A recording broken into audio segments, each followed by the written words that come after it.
em primeiro lugar, acerenando os nossos corações e fechando os nossos olhos nesse momento, rogando a nossa Mãe Celestial, o nosso Cristo, a equipe espiritual que nos acompanha, os nossos anjos da guarda, que muitas vezes mais de um tomam conta de nós, para que estejam ao nosso lado, nos orientando, nos guiando, que estejamos sempre de mão dada com o bem, com a luz, que tenhamos Jesus como nosso mestre e orientador. Rogamos a fluidificação da água que temos ao nosso lado e agradecemos a Deus por essa oportunidade de estarmos juntos e podermos partilhar um pouquinho as nossas experiências.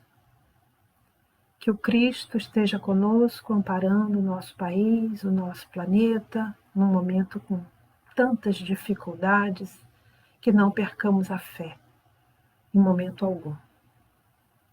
Fica conosco, Senhor, hoje e sempre, e pedimos a Tua permissão para iniciar o estudo desta noite. Que assim seja.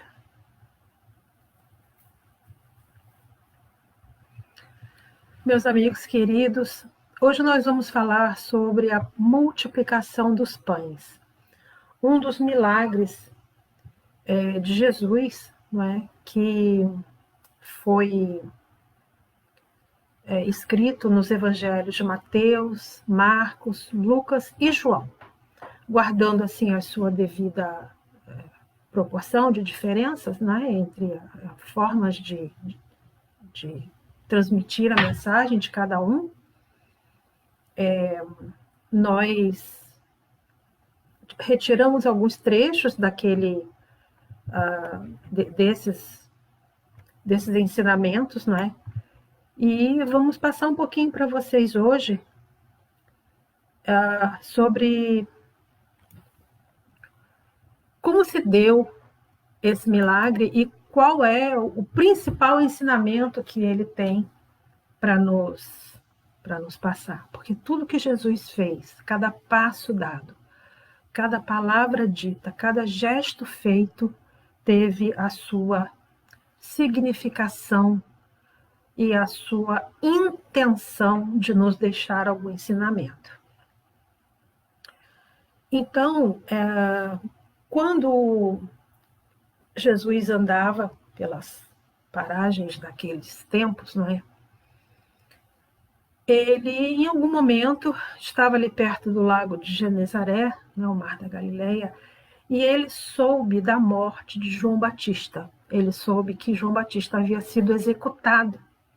Se alguém se lembra, só para assim a gente esclarecer, João Batista foi morto a mandado do rei Herodes, né? E a pedido da Salomé, que era a sobrinha / enteada dele, já que ele se casou com a cunhada, que já tinha essa menina, que era do irmão dele. E ela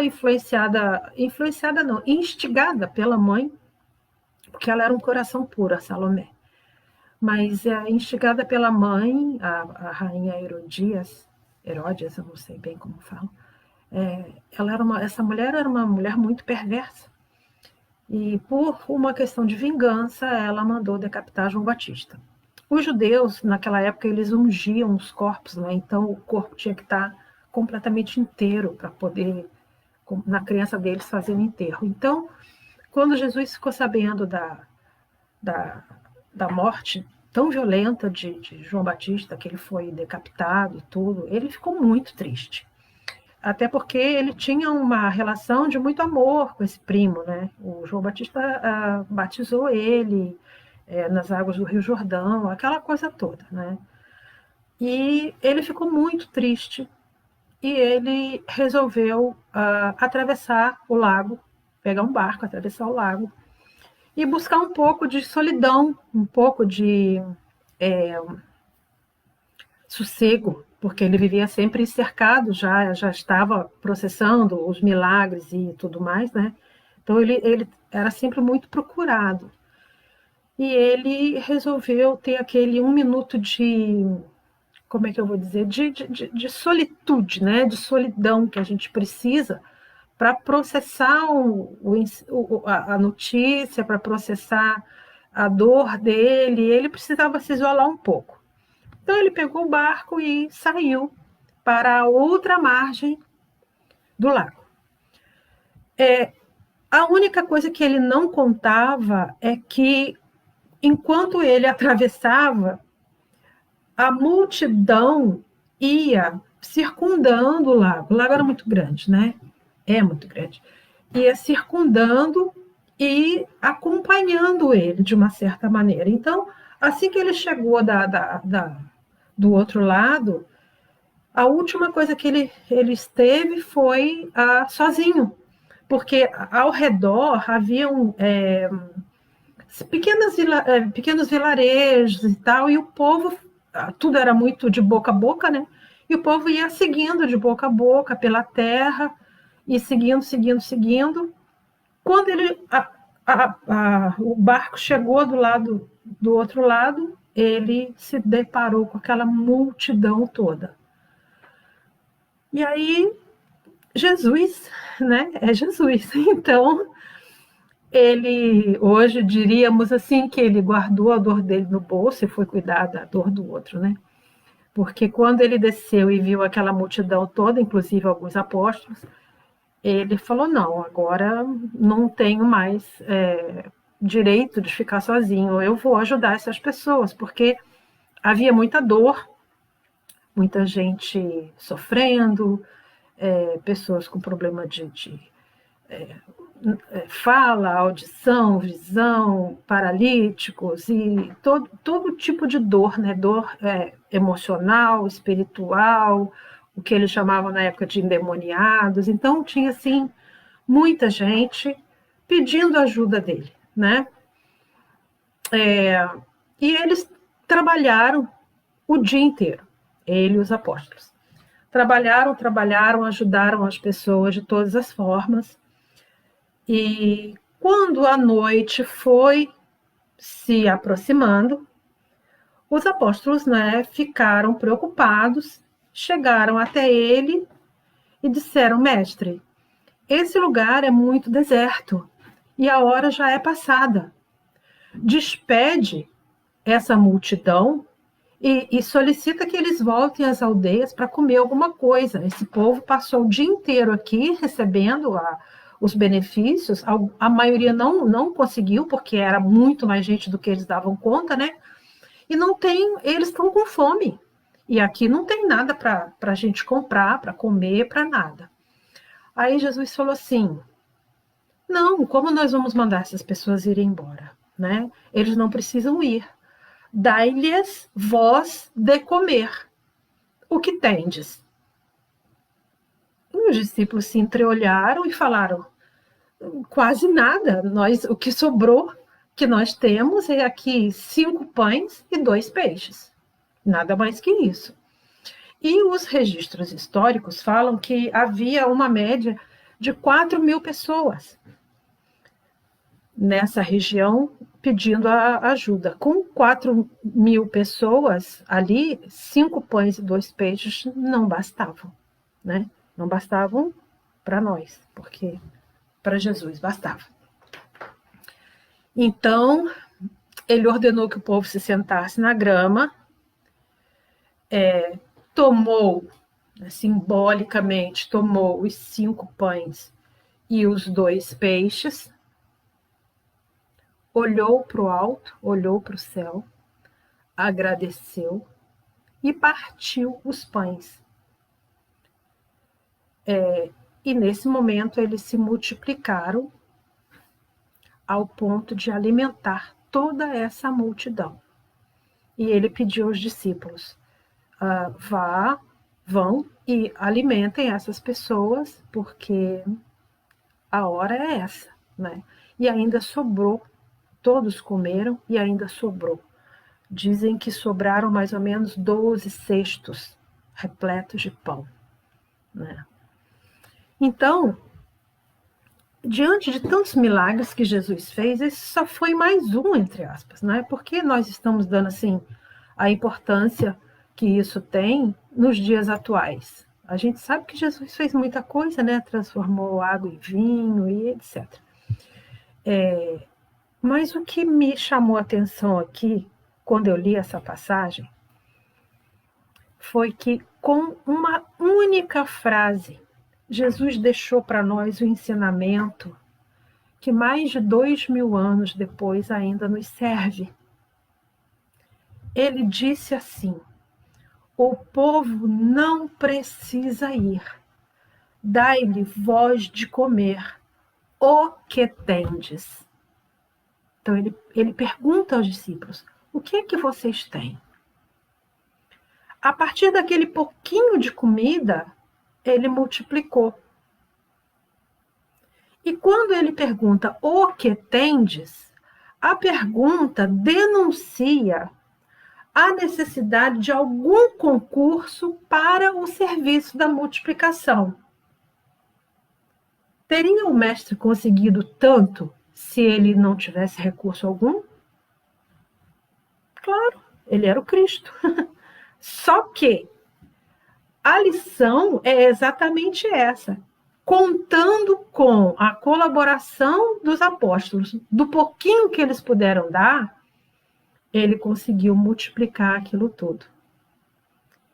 Então, a mensagem desta passagem,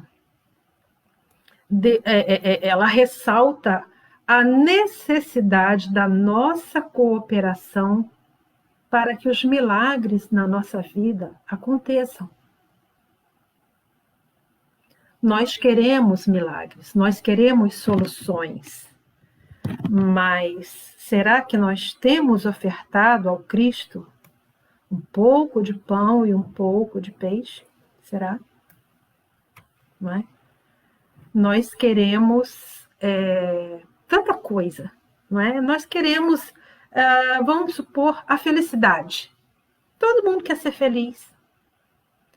E quando nós estamos numa situação de felicidade, que para muitos falta, a gente se torna o que a Bíblia chama de murmuradores. Somos murmuradores.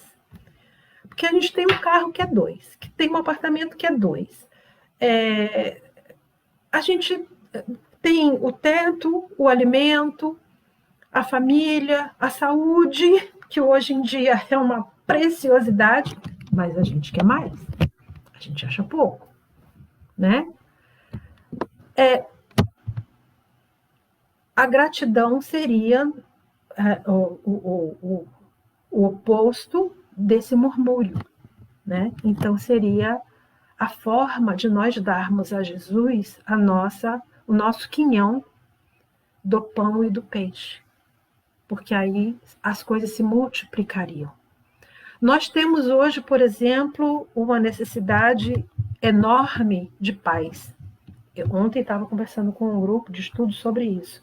Como que as pessoas estão em busca da paz. Ninguém aguenta mais problemas, né? Mas nós nos altercamos com as mínimas coisas. Criamos contendas com as mínimas coisas. Estamos muito sensíveis. Já perceberam isso? Como existe uma sensibilidade aflorada. Se a gente quiser se vitimizar, a gente acha justificativa para tudo. Mas aí é onde fica o aprendizado de que a gente só passa pelo que a gente precisa, né? Nós queremos a tranquilidade e nós nos atormentamos com culpa, que é diferente do arrependimento, né?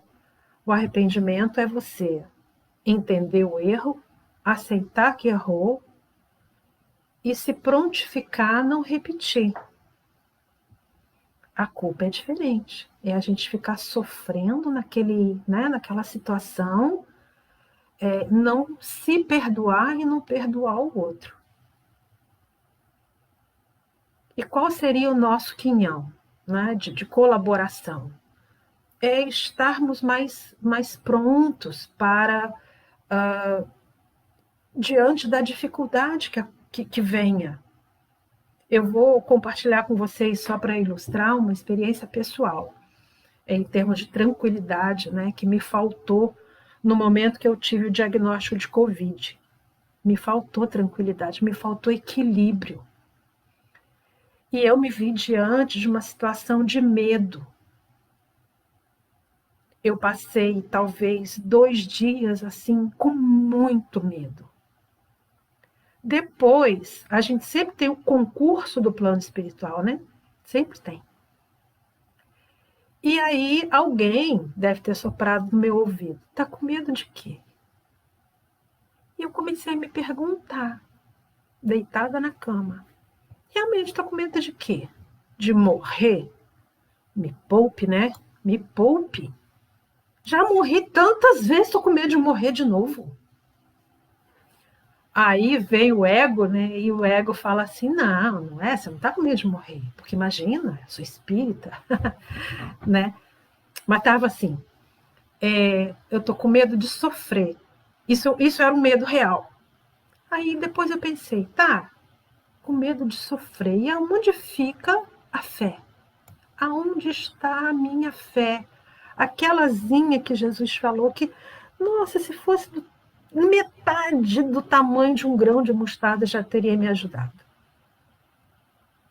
Porque aí a gente começa a achar justificativas terrenas para ficar no medo. A justificativa de, eu quero ver meu neto crescer, isso é o que eu quero. E se não for para eu ver isso? E se minha história for outra? No momento em que eu comecei a derrubar o meu próprio medo, aí eu venci ele. E eu falei, não, estou pronta para o que deve é. Isso foi em agosto do ano passado. Né? Saí dessa situação e para mim foi uma grande, grande lição.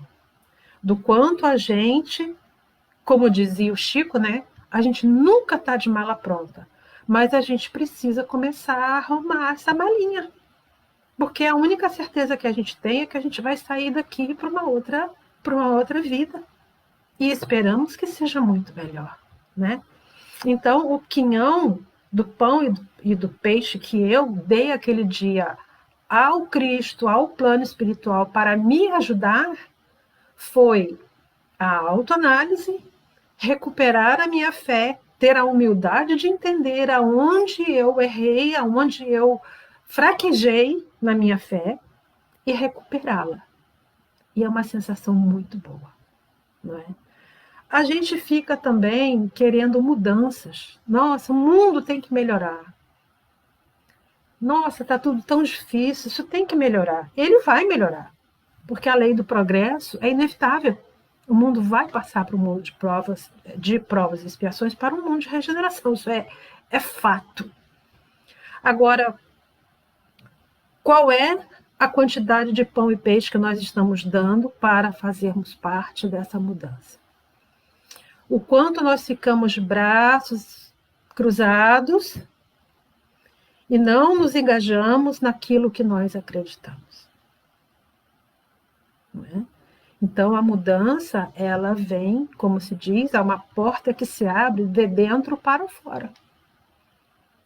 Entendeu? Então, assim, a busca do equilíbrio, que é algo que todo mundo quer, né? A gente não dá o nosso quinhão porque, diante da primeira dificuldade, os nossos nervos se estraçalham. A gente busca o equilíbrio, quer o equilíbrio, mas a gente está... Se a gente passa por uma prova mínima, que seja de um trânsito mais difícil, de um motorista barbeiro, a gente já se descontrola, já perde o equilíbrio, já acha que o outro está errado. E uma das coisas que eu tenho muita dificuldade e tenho percebido assim, que nós estamos num momento em que os egos estão muito inflamados. Nós espíritas temos que ter muito cuidado. E hoje, quando eu estava revendo essa palestra pela terceira vez hoje, para poder falar sobre isso, eu fiquei meio na dúvida se eu falaria sobre isso ou não. Para exatamente evitar más interpretações. Mas eu tive a intuição de que seria importante a gente falar. Nós estamos numa verdadeira guerra espiritual. E os espíritas, como a gente tem tentado pautar pela linha do bem, os espíritas têm recebido muito assédio do alto. Do alto não, perdão. Muito assédio do plano inferior. E muitas vezes esse assédio ele vem de uma forma camuflada, alimentando os nossos egos. E a gente tem que estar muito atento a isso. Porque junto com esse ego, nós nos vemos diante do orgulho, também camuflado, da vaidade, também camuflada. Gostamos de elogios, não é?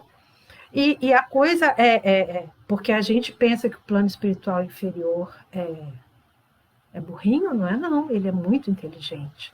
Ele vai em cada um exatamente naquilo que a pessoa tem de mais suscetível a cair.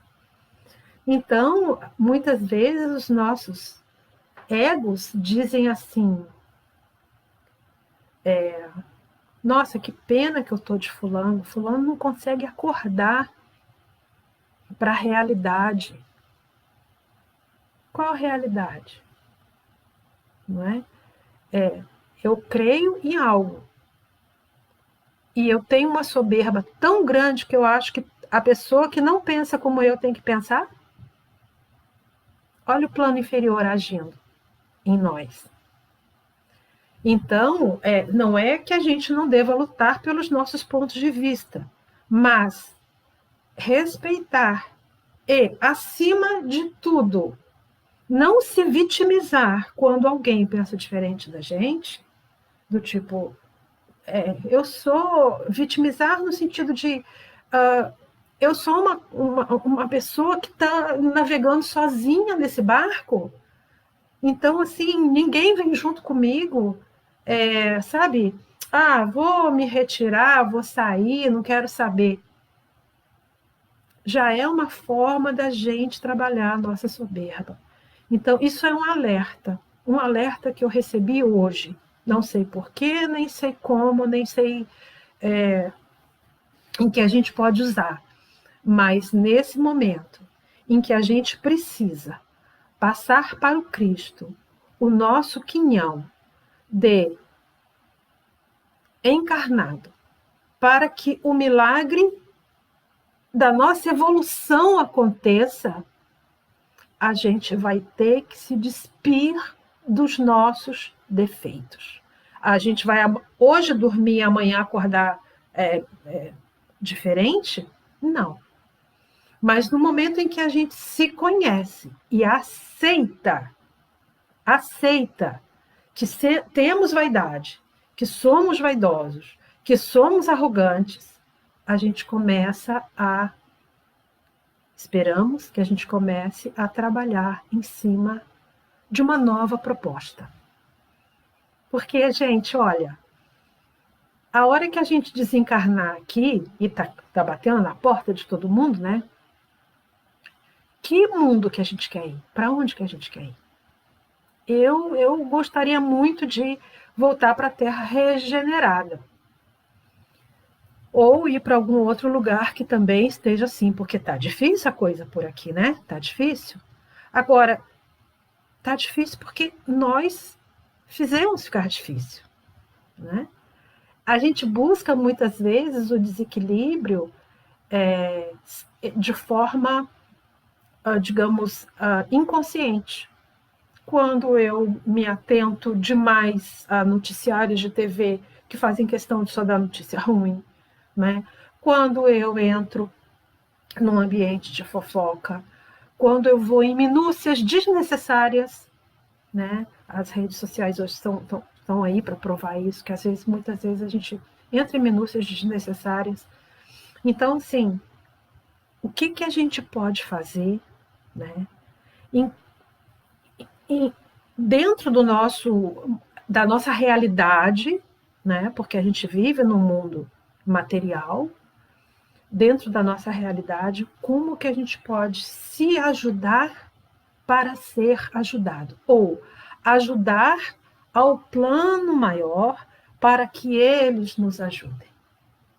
Essa é a reflexão que eu queria deixar na noite de hoje. Que em qualquer terreno da nossa vida, se nós aspiramos por momentos de paz e tranquilidade, se nós desejamos ascender a esferas mais altas, nós temos que apresentar a Jesus algumas migalhas, reduzidas que sejam, de esforço próprio. E podemos, assim, aguardar convictos de que o Senhor fará o resto. Porque Ele faz os milagres que a gente precisa. Ele sabe qual é a nossa dor. Mas a gente precisa. E olha que Ele não pede muito, né? Ele só pede migalhas reduzidas de esforço próprio. Que coisa maravilhosa, não é? A gente vê aqui o tamanho da bondade, do amor, da irmandade do Cristo em relação a nós. Pequeninos seres encarnados num planeta de provas e expiações, que é um pontinho nesse universo gigantesco. E a gente se acha tanto, né? Muitas vezes. Essa é a mensagem que eu queria deixar para nós todos. Né? Porque, de novo, quem mais fala é quem mais precisa ouvir. Quem mais estuda é quem mais precisa ouvir. Então, vamos aguardar convictos que milagres acontecem. Da nossa parte, só realmente fazer um pouquinho de esforço para facilitar esses acontecimentos, essas maravilhas que estão por vir nessa nova era que se aproxima. Eu espero que tenha ficado claro.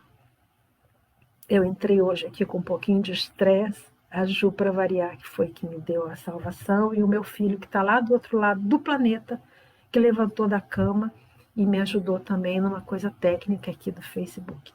Mas eu espero que tenha ficado a mensagem para vocês, para mim, principalmente, e que todos tenham uma boa noite, um bom resto de semana de paz, de revisão, de aproximação com Cristo, porque é o que nós precisamos neste momento.